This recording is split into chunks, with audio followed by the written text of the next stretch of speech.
Hi guys, welcome back to my channel. So today I want to take a walk around the garden and take a look at how everything is looking after the heat wave.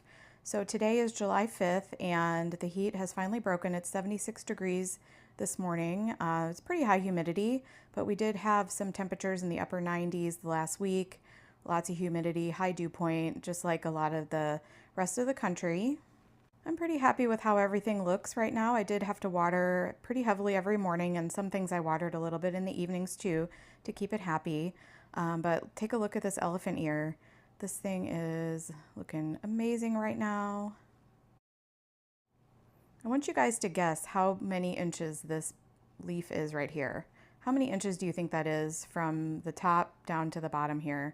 I'm going to get out my measuring tape, so leave a comment and let me know how big you think that is, and I'll measure it at the end of the video. Overall, the elephant ear did pretty well through the heat. They got a little droopy, but a little water and they perked right back up. These geraniums and the alyssum and the grasses and the sweet potato vine all looked pretty good. I'm very happy with how they came through the heat wave.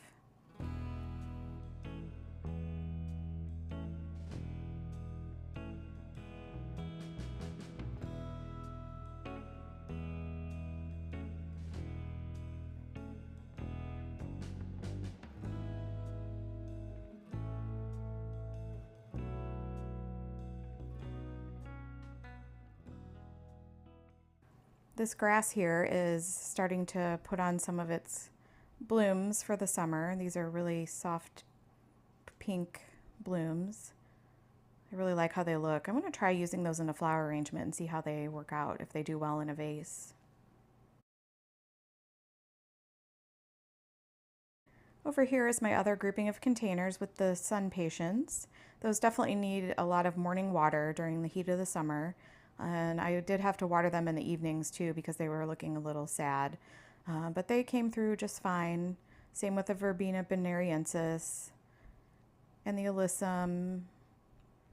And the dianthus is not in bloom right now. I cut that back. But still looks nice. And then over here where the daisies were, most of those have already gone over, but and I cut them back. There's still a few left over on the left side there. Here's another look at the daisies. The clematis came through just fine. No extra water needed there or with those grasses there. And the salvia looks really good too. I didn't need any extra water for them.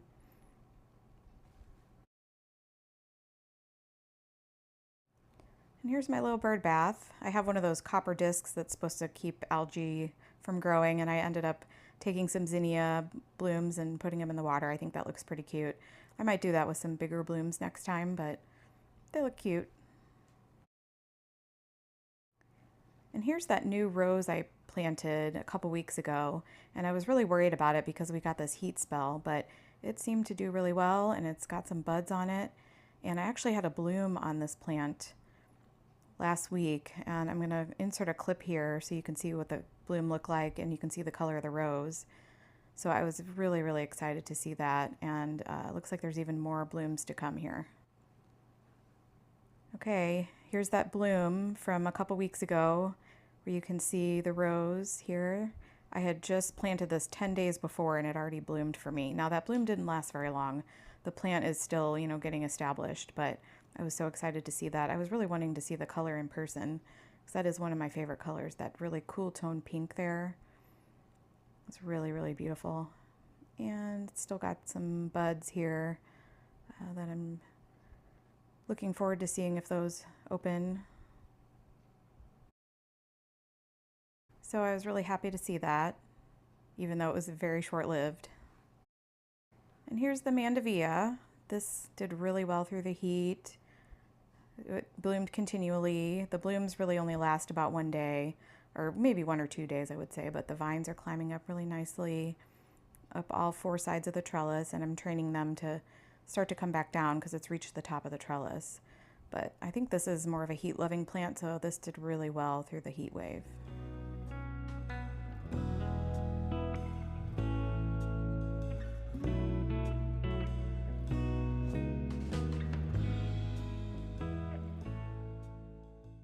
Here is the perennial garden bed. Everything looks great here.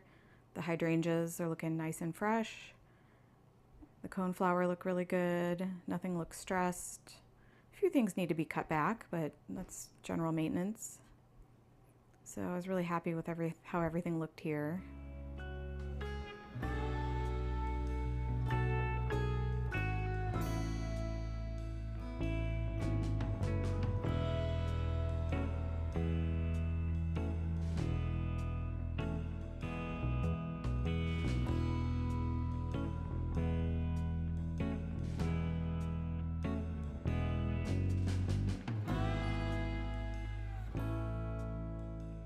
And I want to show you this dianthus here. It is got one bloom on it. I'm really just not too happy with this variety of dianthus. It only blooms sporadically throughout the season, one or two blooms. So I think I might take this one out. And here's the other one. It's half brown. So I think I might be passing that along to someone else. And here's my micro tomato plant, which is really doing well. It's got a lot of fruit on it. It's doing really well. It looks like some of those might be starting to ripen a little bit there. So I'm excited to see what these taste like. And it's got a lot more yellow flowers there, which is the bloom that's going to give us a lot more fruit. And then here are the strawberry plants that I propagated off of the mother plant. I have detached them from the mother plant and they are potted and rooted in. There's 4 plants, so I'm going to take those up to the community garden and plant those over there. You can see there's a bloom there and actually some strawberries getting ready to grow here, so that means they're definitely happy. So I'll take you guys along with me when I go plant these at the community garden so you can see where they go. I'm excited to bring those up there and have some free plants. This is the baby Elizabeth rose. This thing has bloomed several times since I put it in earlier in the spring. You can see a bud right there is just about to open. It's really got a pretty color. And there's several more blooms getting ready to open. And then here is the raspberry ripple zinnia. This is a really cute front of the border type zinnia. It's, I would say, maybe like a third to a quarter of the size of the rest of my zinnias, which are some of the giant variety. You can see how tall they are here. Some of those in the back are the giant varieties, and these would be really great for the front of a border, front of a container. I really want to try growing more of these, maybe next season in a container. I really like that coloring, the pink and the white, and they kind of age to a lighter color.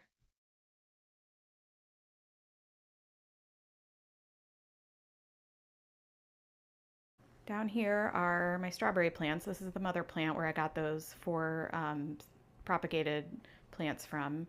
And I think the chipmunk that hangs out in my yard has been eating the fruit, which is fine.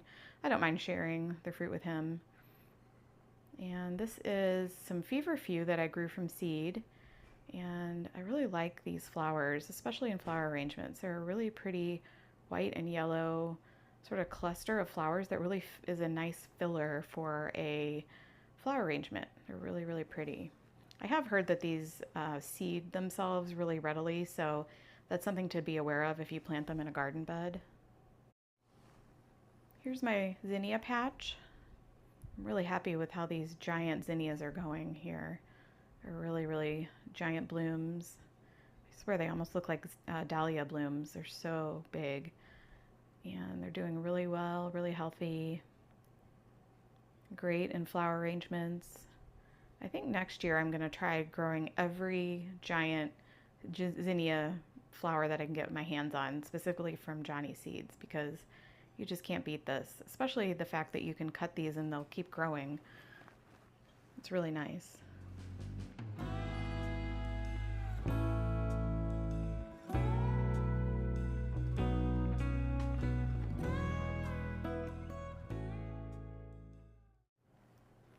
Here is that grass that I transplanted a couple weeks ago. It's looking great, did really well through the heat wave.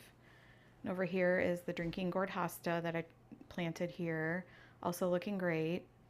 No issues with that. And also the clematis that I transplanted. It's a little yellow on the leaves, and it was kind of looking that way when I transplanted it, but I think it's still doing okay. I don't expect it to bloom anymore this season, but I'm sure the roots are nice and healthy underground, and Next year it should put on a nice show of bright pink blooms for us. Okay, here's the moment of truth. What did you guess? How many inches do you think this leaf is? I got my measuring tape out. That's one of my favorite garden tools, is the measuring tape, because you never know when you're going to need it. All right, from the top down to the bottom, what are we at here? Looks like about 23.5 inches long. Wow, that is crazy. It's almost 2 feet long. And I swear every bloom or every leaf that it puts out is bigger than the next one. It's just really amazing. I can't wait to grow more of these next year and really, have these in different pots and different spaces around the yard. That'll be really fun. Really, really interesting plant. Okay, so that's how my garden looks after the heat wave. I'm really happy with how everything turned out, survived really well. But I want to make sure to let you guys know upcoming videos. I'm planning on taking you up to the community garden again to show you where I'm planting those strawberries. And then also I have a new trimming tool, like a new trimmer that I want to try out. So make sure you subscribe to my channel so that you don't miss any of my future uploads. Thank you for watching.